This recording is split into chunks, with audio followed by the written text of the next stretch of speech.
पास एक हमारा सपोज़ कर लेते हैं एक टेबल है। अब हमारे पास डेटाबेस के अंदर इस तरह की काफ़ी सारी टेबल्स हो सकती हैं, ठीक है।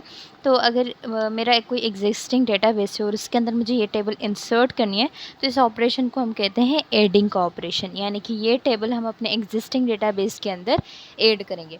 उसके बाद इंसर्टिंग की जो ऑपरेशन है वो यहाँ पे हमने परफॉर्म की है। अब यहाँ पे हमारे पास सीएमएस है, नेम है, डिपार्टमेंट है।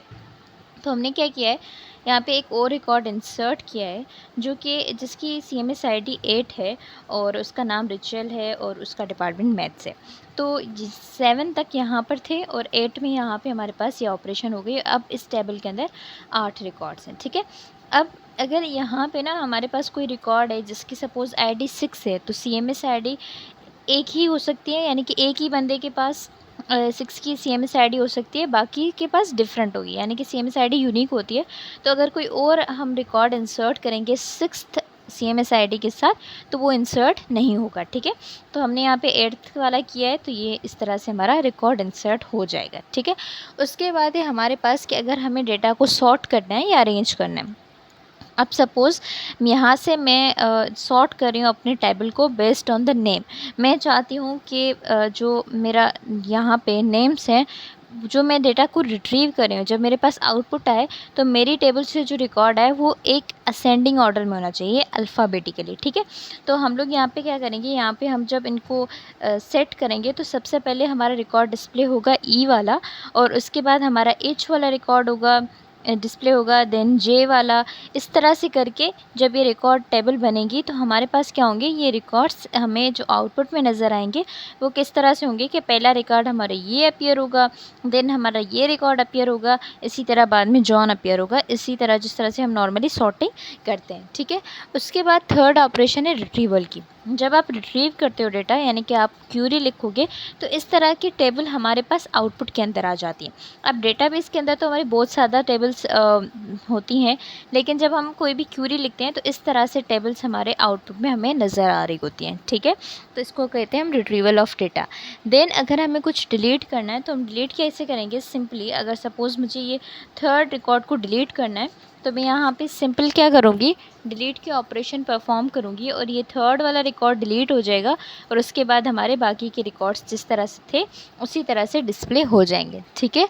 उसके बाद अगर मुझे कोई डेटा को चेंज करना है या अपडेट करना है तो हम कर सकते हैं। सपोज़ मैं यहाँ चाहती हूँ यहाँ जॉर्ज ना हो, जो मेरा 7th रिकॉर्ड है वहाँ पे ये जॉर्ज ना हो, हमारे पास इस यहाँ पे सपोज़ हम कहते हैं कि अली नाम का एक स्टूडेंट हो, तो ये क्या हो जाएगा, हमने गलती से सपोज़ ये नाम दे दिया था, तो ये अपडेट होके जब हम न्यू टेबल आ जाएगी हमारे पास, तो ये जॉर्ज नहीं होगा, यहाँ पे अली लिखा होगा, क्योंकि हमने क्या किया, इसको अपडेट किया है। इसका ये सीएमएस सेम था, इसका जस्ट नेम हमें अपडेट करना था, तो ये अपडेट हो जाएगा, और इसका डिपार्टमेंट भी सेम है, तो बाकी सारी चीज़ें सेम रखते हुए सिर्फ ये जो इसका नाम है वो अपडेट हो जाएगा।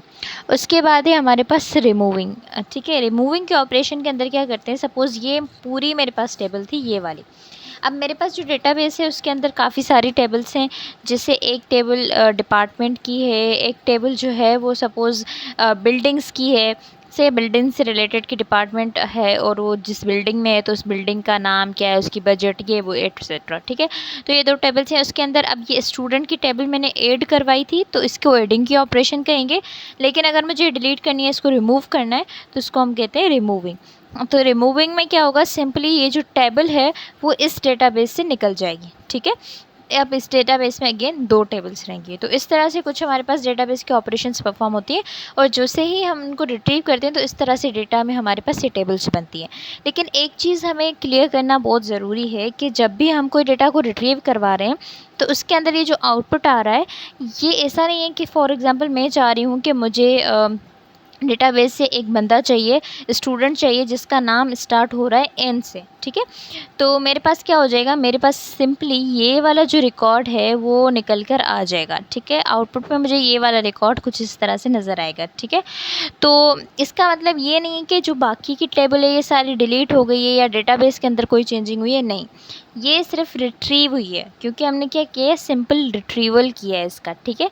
और फिर अगर हमें क्रिएट करना है या इस तरह की हम क्यूरीज़ लिखेंगे तो उसके अंदर टेबल क्रिएट होती है और डेटाबेस के अंदर वो चेंजिंग। हमने पहले हमने पढ़ा था दो तरह की लैंग्वेजेस होती हैं, एक होती है DDL और दूसरी होती है DML, ठीक है। तो डीएमएल के अंदर हम लोग क्या कर रहे होते हैं, डीएमएल के अंदर हम लोग डेटा को एक्सट्रैक्ट करवा रहे होते हैं या रिट्रीव करवा रहे होते हैं। तो जितने भी क्यूरीज़ हैं रिट्रीवल की वो डीएमएल के अंदर आ जाएंगी। अच्छा, डीटीएल के अंदर क्या होगा कि हम लोग कोई क्रिएट करें डेटाबेस, यानी कि एडिंग और रिमूविंग की जो ऑपरेशन पढ़ी थी हम लोग, वो डीटीएल के थ्रू होगी। बाकी जितनी भी चीज़ें हैं वो सारी डीएमएल के थ्रू होंगी, मोस्टली जितनी भी ऑपरेशंस हैं। ठीक है।